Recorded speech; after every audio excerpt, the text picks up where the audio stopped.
Warning, the following video has flashing lights and also includes content that may be deemed inappropriate for some viewers. Viewer discretion is advised.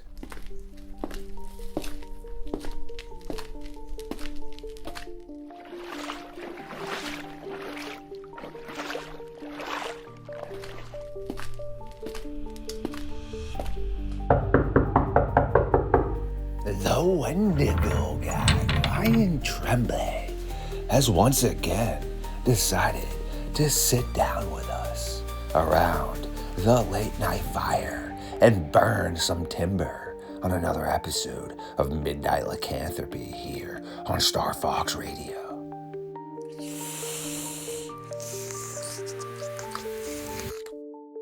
Absolutely delicious. And now that the darkness is outside waiting for us, it is time for the Wendigo Guy and Midnight Lycanthropy to once again venture into the darkness.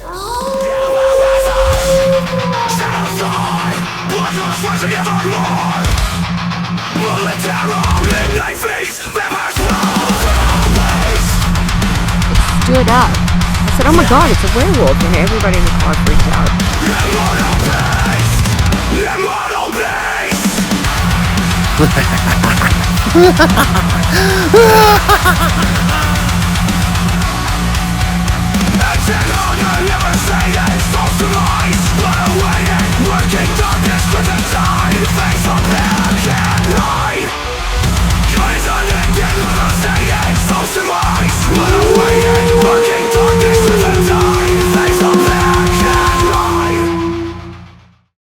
My creatures of the night, yes, welcome back once again to another episode of Midnight Lycanthropy here on LordeStarfox Radio. The Wendigo Guy, aka Ryan Tremblay. Yes, if he deals with Wendigos, he has no issues finding his way through the darkness of the forest that is infested with werewolves and dogmen, to sit down by the late night fire and burn the midnight timber with us. Because what is a dog man to a skinwalker? Ryan, my dude, how you doing tonight, man?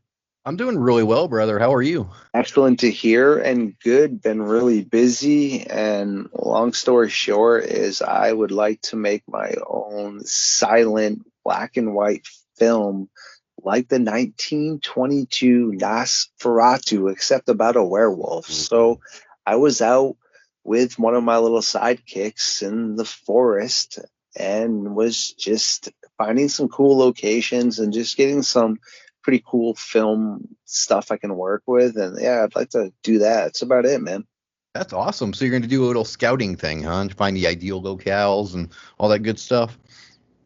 I did, and I actually was able to get some pretty cool footage and concepts as it is. And I usually don't bring my phone with me unless I'm using it to be creative. And wait, what, StarFox? Yeah, because unless I'm going to an area where I feel like I'm going to get lost or something, I don't bring my phone. And there's a reason for that, because A, it's usually updating or doing something. B, I am trying to preserve my battery. It's on airplane mode. It's either turned off before I'm charging it next. But most importantly, if I'm not using it at that point in time to be creative, like with my videos, when I'm trying to just figure out how I would like to orchestrate something, I have to immerse myself into the characters or the scenario that I'm going to try to portray.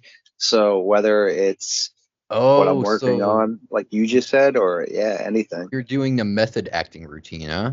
Yeah, I have to try to figure out more or less, like, how would this character feel? I mean, how would I feel if this was occurring? I mean, yes, we're talking about something that is going to be a film, so it's fictional, but how would I feel if I was turning into the werewolf? And how can I translate this without words and just showing expressions and such? Because would I always want to watch silent black and white films? No. But are some really absolutely epic? Yes. And are there plenty of films with loud noises, music, and sound the whole time that are terrible? Yes. But are Absolutely. there plenty that are good? Yes. So, I mean, it's really all in what you're trying to depict. But I really think that that movie is brilliant. Oh, for sure, dude. That sounds really exciting, man. You're gonna have to let me see that when it's all done. Of course. And I just figured, you'd get a kick out of that. So, you know what? Speaking of live shows, I need to get you on my show on a Friday. Hey, man, like I told you, dude, definitely just give me a heads up because that's all I need. I feel so bad. It's funny you said that because Jessica texted me earlier, I think around like 5:30. I didn't see it till I got back, like I told you, because I was, doing some other stuff, and I responded Right. just to see because she wanted me to come, onto her show. But then I had already, because I didn't know that unless I could, I wish I could have read the future on that aspect, but I was linking up with you and also one of my other hosts earlier. So I didn't even see that, but it's unfortunate because I'm usually so stacked up the day of, but as long as you give me like a heads up, yeah, man, anytime, just give me a heads up. If you wanted me on per se, like, say another Friday, this Friday, whatever, do you just tell me so that I put it in my schedule? The only things that don't really work for me, I know it stinks, is the day of. Man, someone has a 5% chance the day of to get me to just be able to amongst like scheduling. If I really like somebody, you probably have a 60% chance if you really need me. But yeah, it's definitely the day ofs are tough, but any sort of couple day heads up, man, of course. All right, sounds good to me, man. I'm glad you brought up that werewolf film because of you prompted me to look into this. I was looking up the Rougarou War of 1812, and that's a really, really fascinating story. That's something that we should talk about because that's got a lot of things in common with other traditions from other cultures. Yeah, of course. And it's super interesting because I don't really know where it sits into play, and that's why I figured you would get a interest in it for sure because it took place at a pretty interesting point in time. And I did get a chance a little bit to speak about it, of how when the people went missing, I mean, sure, in a swamp, in an area you don't know, that's not that far-fetched, but interesting stuff for sure. So yeah, man, like I will toss you the mic and let's roll, dude. Okay, so this was during the invasion of Louisiana. As people know, that was actually invaded at one point in time. So there was kind of a small militia that was taking arms against the invaders. And during this war, though, there was over 432 soldiers that were missing, and they would not go looking for these people or even their weapons at night. They refused to go into the woods in Louisiana for good reason because they were terrified of running into the Rougarou. And I think that's really, really interesting that the Rougarou were suspected of enemy soldiers. So the Rougarou was protecting the people.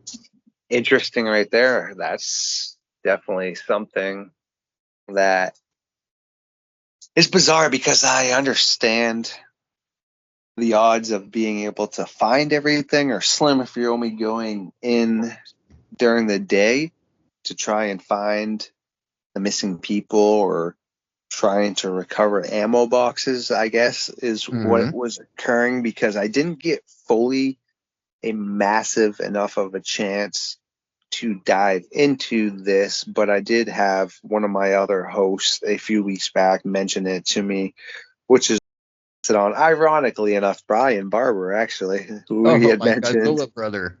Yeah, that you and him were talking about earlier, so that's why it's funny. But yeah, him and I had spoken a little bit about this, about you're not going to find that much in a time frame if you're only going in during the day as well. And you're talking about a swamp, correct? So yeah, swamps, as far as I know, according to people that I watched with survival and all kinds of epic knowledge, say that jungles and swamps are the areas that have the highest rates of things that will consume you, whether it's fish, insects, predators. I mean, it's an ecosystem meant to not really have remains hold up long. And in this area, what do you have? Alligators, correct? You have You got water copperheads, I believe. moccasins, you have poisonous snakes, you got poisonous spiders. You got sometimes you'll run into the occasional bears over there. They do make their way across Louisiana. So you have a whole, plethora of predators just waiting to get you. And if you've never been to Louisiana, which I'm going to assume you haven't, Kenny. So walking in the woods, even during the day, walking into those swamps, one misstep and you're alligator food. That's it. The crocodiles or alligators are gonna get you because you're gonna fall into their home and you're gonna be easy prey. So for something like the Rougarou to be out there, it's gonna know that terrain much better than you do. Okay, so going out at night trying to find guns or missing people or wounded people, it's not a smart move. No, exactly. And that's such a great point because those are some things I brought up with Brian as well about, again, if I like to be logical and scientific based. So say these people weren't from this area because they weren't. I mean, that's fact. So they're not going to be familiar with the swamp. Even people that are familiar with the swamp have issues, correct? I mean, yeah. Oh, yeah. Hey, big fan of Cody Lundeen, but right here, this is a quote from him. How many expert mountain climbers have expertly unalived themselves climbing mountains? I mean, sure. Yes. Right? Okay, so how many people in the swamp that would be experts would still have issues is what the reason I'm trying to say that. And that's if you know it. So now if you take these people that have no idea about the terrain and you put them in there, it reminds me a lot of, I do not know which war this occurred in, but the Japanese, instead of surrendering to the Americans, they decided they would take their chance and go through one of the highest concentrations of saltwater crocodiles in the world. Ooh. And I don't know how many went in, but I know that there was a huge, massive amount that didn't come out. And all throughout the night, you could hear the Japanese soldiers screaming and then then silence, etc. So this is what I'm saying. And now this is more modern day times, okay, right? And I'm not saying an alligator is anything compared to a saltwater crocodile. I'm just giving you an example of how quickly a large amount of men never were found in this swamp, okay? So now back to where we are here. Is it that far-fetched to think, what if there was 100 of us, right? How poisonous are some of these snakes? One bite, you're toast, correct? So absolutely. We're in the night, right? We don't see what's going on. What if we walked into a whole entire nest of these because we didn't see it? What if we're wading through the water? Is it really unfathomable to think that 100 people could be bit by those snakes in the middle of a frenzy at night and then sink to the bottom of the swamp, and then every animal is going to make use of that body? So how long does it take, especially if you're only going out during the day, for a body to go completely missing? I mean, if you're only out at a certain point in time in a certain area looking for, say, ammo and stuff like that, are you combing the bottom of these areas for the bodies that are exactly right? So is that far-fetched? No, not at all. I mean, my dad was a Cajun guy, so he used to tell me all the time, that when we were going fishing or whatever, that you had to respect the swamp because the swamp doesn't respect you. Okay. And what he meant by that is the swamp itself, the bio, they see it as a living thing. So it has its own pulse, its own heartbeat, and it does have a way of hiding what happens there. But when you add something like a shape-shifting creature like the Rougarou, it becomes that much more dangerous. Okay. Because you have a creature of the night that is basically, a man-eater. That's what it's designed to be. So it's going to stalk you like a advanced predator. It's going to know where to hide. It's going to know the solid ground to stand on. Whereas you, as a human, you're going to be this stupid human that thinks, you're too arrogant and just too cocky. You're going to step wherever you want to step and, fall into the water or get stuck in the mud. Rougarou going to pick you off. Okay. He's going to be like, yes, easy prey. Gotcha. But what really got my interest, Kenny, with this story is the way that the shape-shifting Rougarou was depicted as the hero in a sense, because it was picking off the enemy soldiers. It reminded me of how the skinwalkers came about. Interesting stuff. Would you like to elaborate on that, man?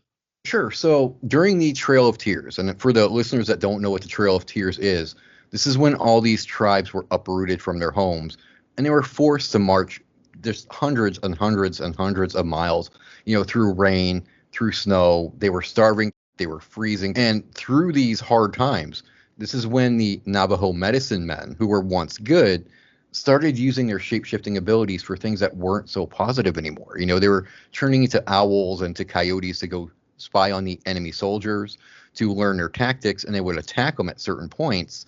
So another shapeshifter kind of became the hero during the Trail of Tears because the Yinararushi were off the bad guys, the enemy soldiers, just like the Rougarou was doing in 1812. That's some pretty interesting stuff right there for sure. So do you think that there is some sort of basis to the claim of potentially a per se Rougarou was being involved, or do you think it was something because that legend was already floating about that it was just natural for any sort of fear to be pinned on that? I think it could be a little bit of both. Whenever you have something like the Rougarou story floating about, and especially with outsiders, because in a way they'd be considered foreigners. They didn't really know the traditions, the religion, the beliefs. So when they hear a horror story like the Rougarou, it's going to be firmly set in their minds. So when things starts going wrong, like people are missing, they're going to go, oh, it's the Rougarou that they're talking about. But then you got to remember too, these soldiers probably saw something at some point where it kind of solidified their belief that the Rougarou was the one responsible for over 400 men going missing. So it's not going to be totally just made up, all right? There's going to be something, there's going to be a kernel of truth in that whole belief that there was something that, kind of spawned it. That they heard the stories, yes, so they're kind of getting scared from the stories, but then they witness a physical being that, really made them go, oh my goodness, the Rougarou is real. So I think maybe what they did see wasn't the Rougarou, Kenny. I think they were seeing Dogmen. And I think the Dogmen were smart enough to know, hey, these guys are tired, they're wounded, they're bleeding out. This is easy prey for us. So I think they were seeing Dogmen picking off their friends. Great stuff right there. And I love how you said that because I have made that reference before about how in that area I definitely think the depiction of per se a werewolf and such isn't necessarily having to be what they were seeing because cynocephaly and things wore clothing. So per se in that area, if you saw something with clothing on, automatically got to think werewolf, right? Had to be a person at one point in time. But that's not necessarily true. It goes back to my theory about the werewolves and the Dogmen. And I know it's not a popular theory, but with the werewolf mythology, with the legends, especially in Europe, that was during a time of great superstition, okay? They were so religious and so blinded by religion that the only thing they were closer to was superstition. So it only follows logic that should they have seen a Dogman, they would have assumed, oh, that's a man or woman that was cursed. They're being punished for, going against their religion, or they did this or they did that. They didn't know how to explain away a Dogman, and how would you know? Back in those days, seeing a wolf was terrifying.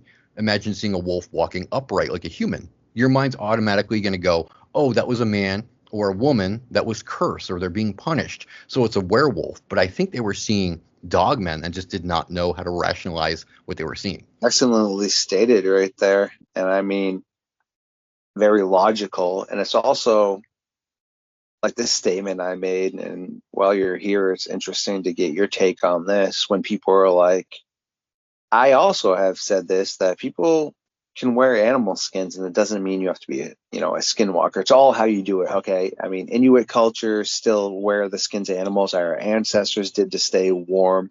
So it's really not hard to think in the past, people could have seen people that still dwelled in the forest wearing the skin of a wolf and thought it was a potential upright wolf. All right. I understand that. And I agree with that. But then when people say that is for everything, and that, say Alexander the Great is what I wanted to mention, was dealing with something like that. There's no way I can logically wrap my head around how Alexander the Great would not be intellectual enough to understand that this was a person in a fur in front of him. I mean, that doesn't make sense to me. And I also don't see how there would be any benefit for him to even have spoken about that. didn't help him in regards of gaining more followers and power. He already had power. I mean, he was already looked upon as basically like a Hercules like type of entity. I mean, this Alexander the Great. I mean, where did this name come from? Right. I mean, Well, I mean, that could be, something that he told to make his story even greater. No pun intended. Because when these people view themselves as heroes and they're viewed as heroes by the people, they do tend to embellish a little bit. But like you said, though, he would have been smart enough to know that these were just men wearing animal pelts. Okay. And the men around him also would have been like, oh, well, we thought they were monsters, but they're just guys wearing animal skins. So we really didn't achieve anything too great here. But, they did see something there as well, though, because I mean, if they drew pictures of it or if they really spoke about it and they, pushed it home, then there had to be something to it. Okay. So it wasn't a total lie. Right. I mean, like you just said, these people are obviously smart enough to know that they were fighting side by side with these things. They would know if that was a person in a skin. I mean, they were trading with these things and such. So, yes, there is definitely, like you said, a big difference right there. And also what gets me so baffled is that depiction in 1858, that painting, more or less, of what looks to be Dogman just chilling on the side of that wall. You know what I'm talking about? Oh, yeah, the one where they look like they're all taking a cigarette break? Yes, and what's creepy about that is that literally falls into so many depictions of what people see, and I don't really think that's a very well-known photo, man. No, and a lot of the historical figures from way back then, they reported running into cryptids. Alexander the Great wasn't the only one. Genghis Khan also ran into the Yeti. When he got to the Himalayas, when he was on his war path to conquer all these countries, he actually wrote in his journals that he and his men were stopped by huge, hairy, ape-like men in the Himalayas. So for Genghis Khan to say, hey, we have to retreat, we can't beat these things, there's got to be something to that, Kenny. Because Genghis Khan was not a coward. He did not scare easily, and he was determined to conquer what lands he could. So for him to be stopped when he hit the Himalayas and go, whoa, hey, we can't take these things out, again, there's some truth to that. There's some positive facts to that, and people can't ignore that. I know. It's very hard to ignore that. And on a funny note for a second, it's not, because it still ties into what we're talking about. That reminds me of the cartoon by Gendy. I'm not even going to try to say his last name, but Primal.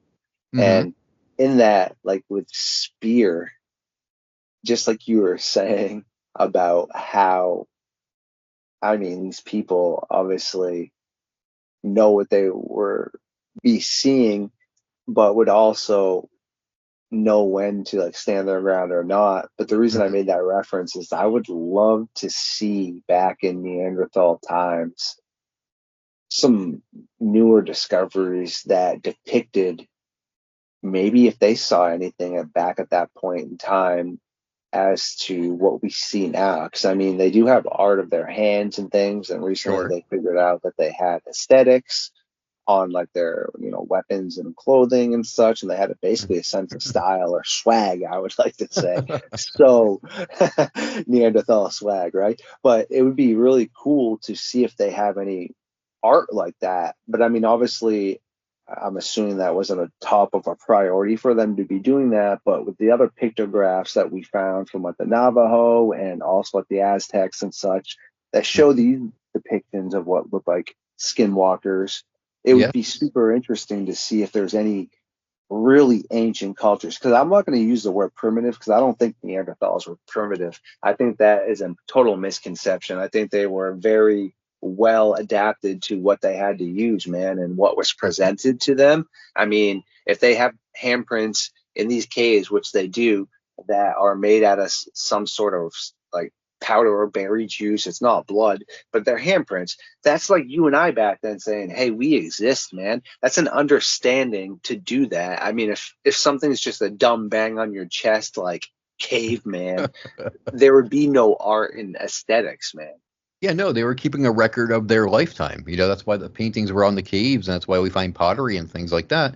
They were keeping a record, so they were aware enough to know that, we're here, we exist, and our time's going to pass. But here's something for you to think about, Kenny. So we as humans, even modern day humans, okay, we have it embedded in our DNA that when there's a predator around, we feel it. Okay, that's why when we go into the woods and it's dark, we get edgy. We get jumpy, we get nervous, because at one time humans were prey.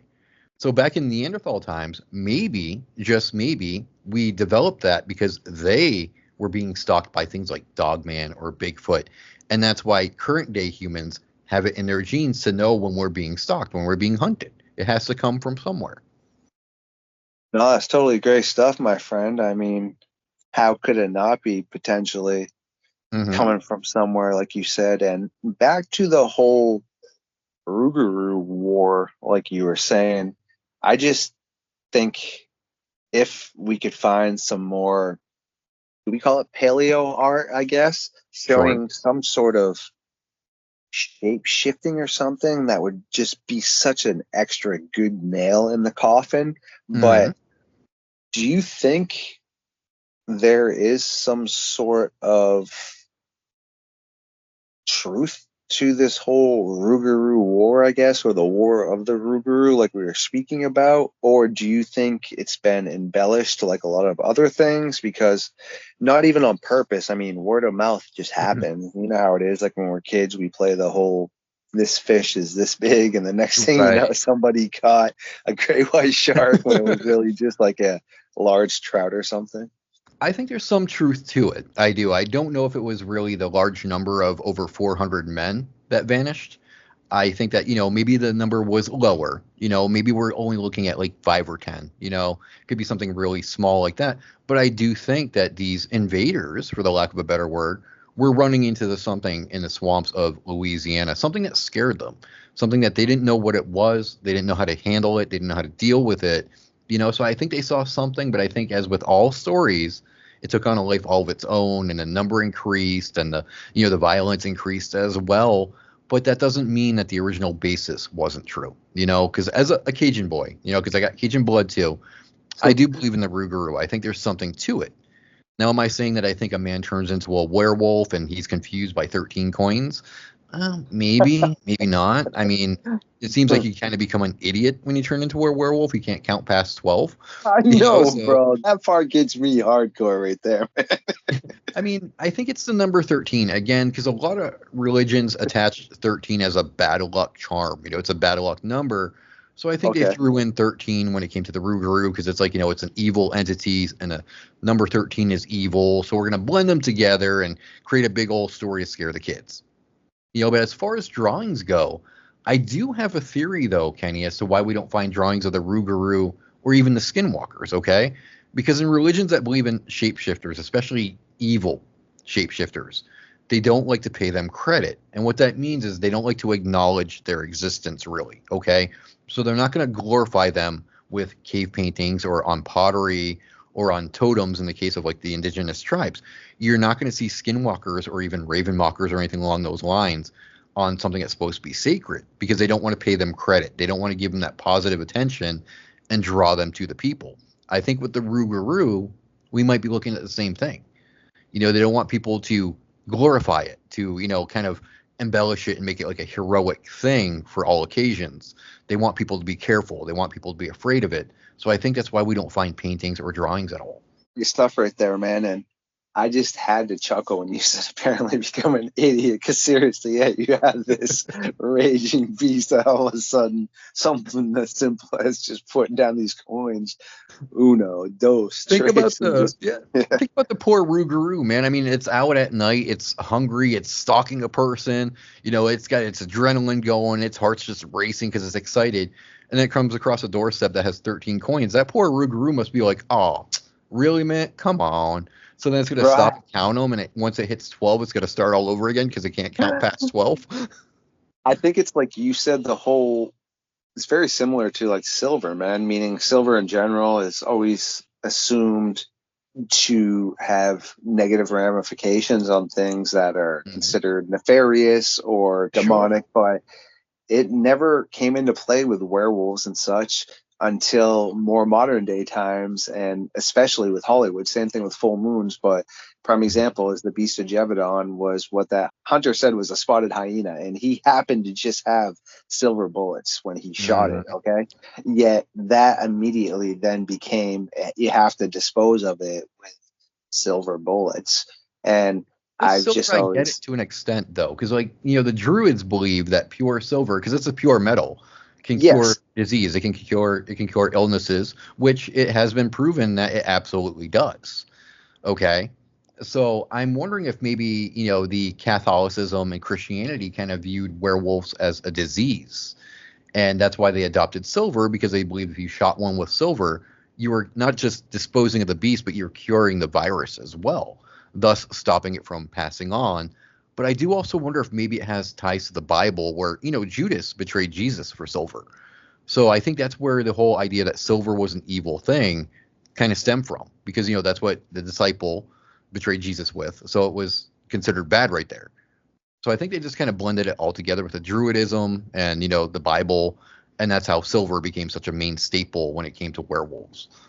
Sounds about right there, man. A little bit of mixture, throwing whatever sticks to the wall. And when it comes to the depiction of, like you were saying, with like the skinwalkers and such, what are your thoughts about that plate that runs basically north to south all the way down to Brazil? It's like a fault line, more or less. It's the mountains, but it's near that. Well, I mean, that could serve as a passageway for a great many things, man. If it's because it has depictions of what looks to be like skinwalkers all over that. Mm-hmm. And who's to say that the skinwalkers themselves weren't drawing that? I mean, skinwalkers, the Inaradushi, are essentially egotistical. They are selfish. They're very arrogant, very selfish beings. And if you're like that, you're going to glorify yourself by creating cave paintings and whatnot to show your people, hey, look who is here. Look who's still hanging around. You shouldn't be here. I mean, that would be a scare tactic, yeah. No, that totally would make a ton of logical sense on that for sure. It's just super interesting to think about all that, because someone obviously, made those, and like you said, what would have been like the purpose to make that. And it would just be so cool to be able to go back in to a modern day time frame for a second and just talk to some of them, especially people that spent time in the forest, meaning you have the indigenous cultures that we're able to communicate with now, but imagine being able to speak to a Neanderthal. I mean, they must have seen some stuff, correct? I wonder how that conversation would go, though. Would they even understand our language? Oh, I mean, obviously, like, we'd have to be speaking theirs, that would be very hard to communicate. But I mean, I would think that we are able to speak, with other tribes that don't necessarily speak English per se. So, I mean, if we were able to draw something and get a basis of communication, I mean, it's really no different, I guess, than Jeremy Wade when he goes and he's fishing for, like, these large fish, and, some of the indigenous tribes can't speak to him necessarily, but he's showing the pictures and drawing things, and they understand, and they're pointing at it, and then he knows, okay, this is the wolffish I'm looking for. So yeah, interesting. I think we'd have our eyes open, man. I think, if we could talk to people from way back when, we might get back in touch with our old ways. Because I think modern day man, we forgot that magic was a real thing, that we used to use it all the time. And we don't use it currently, because we're so involved with cell phones and wireless communications and internet and things like that, that we lost touch with our reality, with being centered. And I think we did forget that magic was a thing and still is a thing, and people got to find it again. Super interesting stuff right there, man, for sure. And what are your thoughts pretty much then on the whole druid aspect, like you were saying? Because being a nerd and growing up, I mean, I always played, remember Diablo, dude? Oh, I love that game. So there was a character in there that was a druid, and you could obviously have different attributes, but of course I had to be the werewolf, right? Because that's so cool. Even though the werebear had, like I said, better attributes, I just rolled with a werewolf, and he used to go all around and look for certain things that were magical to help your attributes. And I remember having a special helmet that I could stay in werewolf form for I so remember long. that. Either way, though, that like the point of it is still had some pretty cool stuff to the lore. Obviously, the game itself isn't based on fact, but some of the lore that they dove into with like the druids and stuff actually has some sort of ties, meaning they actually had their own variation of shape shifting, it seemed like. I'm not Mhm. sure if it would have been considered negative, meaning you were demonic or on the bad side to have done it. But again, we're not back in druid times. Right. But it didn't seem like they were considered evil. But again, I can't find enough literature on it, man. Yeah, no, I would agree. I think with them, shapeshifting was considered a gift, and it wasn't a gift that they abused. And, like the Navajo, when they first were taught how to shapeshift, it was a gift. It was a blessing from the creator. And it was individuals, it was the humans that made the shapeshifting evil. So it wasn't really an evil gift. It was, intent. Intent is always 100% of everything, even nowadays, Kenny. Okay. So when we talk to somebody, it's our intent that really declares whether we're being a good person to the person we're talking to or if we're being a jerk. It's our intent. Okay. So shapeshifting is no different. When they were shapeshifting, they were doing it for, means of travel or to get to somebody that was sick across the land to get to them quicker, okay? And somewhere along the way, there might have been somebody who used it for the wrong purpose, as, people always do. So I don't think the druids even saw it as an evil thing. That's so interesting right there, too. And as we start to tie this up, it's like I had mentioned the other day, like you had just said, everything can be used as good or bad. And Absolutely. I mean, I'll give some examples. Wood. Okay. What can Hmm. wood be used for? Many good things. Yep. And Building a also what can, house. yes. And what can it be used though for? A spear, which can then do what?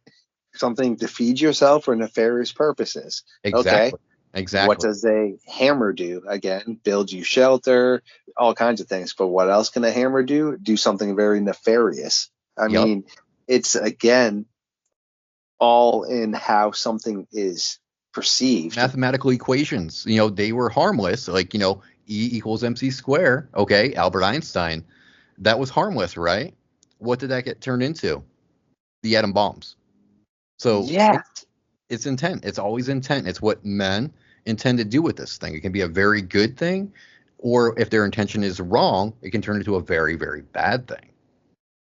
And that's the reason I had asked that, is because it kind of makes me wonder now if it's really all in the intent of the individual, meaning could maybe somebody gain the capabilities of shape shifting and such in a positive way, like the druids. I mean, again, I can't find enough on it, but it doesn't seem like they were unaliving somebody close to them and doing some of the stuff that it seems like you have to do to become a skinwalker and a werewolf and etc.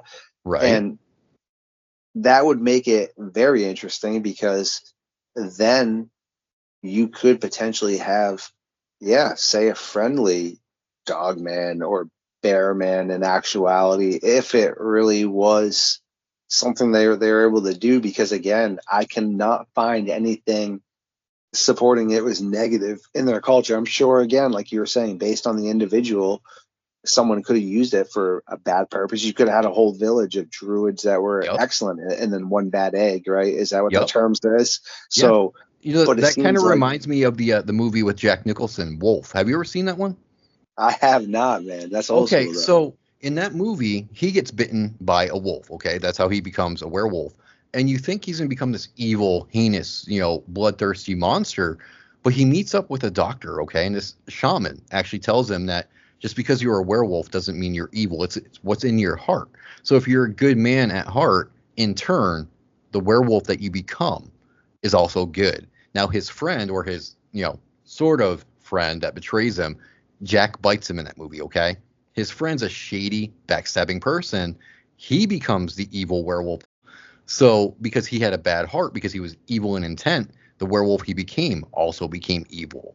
So, I think it could be something along those lines. Like, if you're a good person that becomes a rougarou, does that mean you're going to go out and stalk these people to hunt them for food? No, you're probably going to wander around trying to find some kind of cure and just, hear the call of the wild. So you're running around outside in nature because you're a wolf.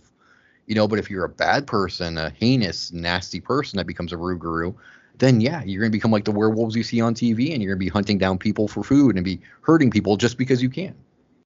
Beautifully spoken, man. And that is why I brought that up, because that's interesting now. And I don't know why I didn't put two and two together before about how, yeah, I mean, what if they weren't doing it always in a bad purpose? What if, there are ones out there that were more druid based and such, and they weren't doing terrible things? And if Well, they weren't, let's look at this story, though. I mean, maybe the person or people that were becoming Rougarou during this war, maybe they were soldiers defending their home. So they were away from home, they were away from church. So technically, they broke the rules of Catholicism. They weren't doing like they were supposed to do because they were too busy fighting a war. Okay.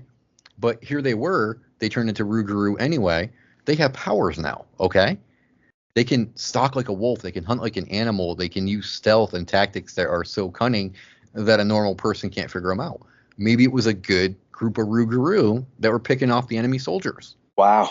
Which would make sense because, again, as we start to tie and wrap this up, I mean, it's like with the Cynocephali. I mean, they obviously had points in time where they agreed with Alexander the Great because he says that they fought together and he had to fight against them, which means obviously they didn't agree with him at points in time, which means, okay, they obviously don't necessarily have the same beliefs or views as what we deem as choosing a side. And also they were described as very stoic and like a war-driven kind of culture, like the Spartans more or less is what it sounds like.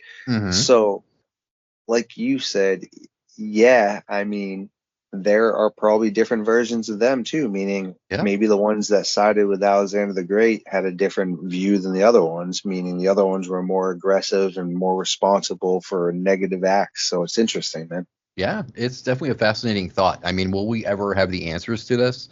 Probably not. But we can theorize. We can definitely theorize and share ideas on it. No, I couldn't say it better, my friend. Well, thanks for popping in tonight, hanging out with us. Like always, dude, I do appreciate it, man. And I look forward to our continual collaborations. And yeah, anytime you want me to link up with you, bro, all you got to do is give me a little bit of a heads up, dude.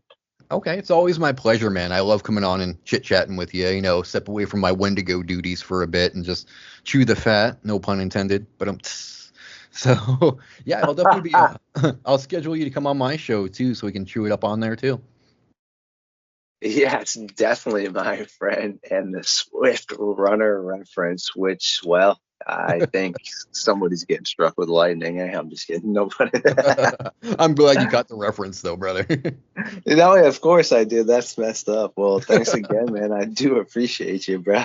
My absolute pleasure, brother. You have a great night, and you have a great Sunday as well, okay?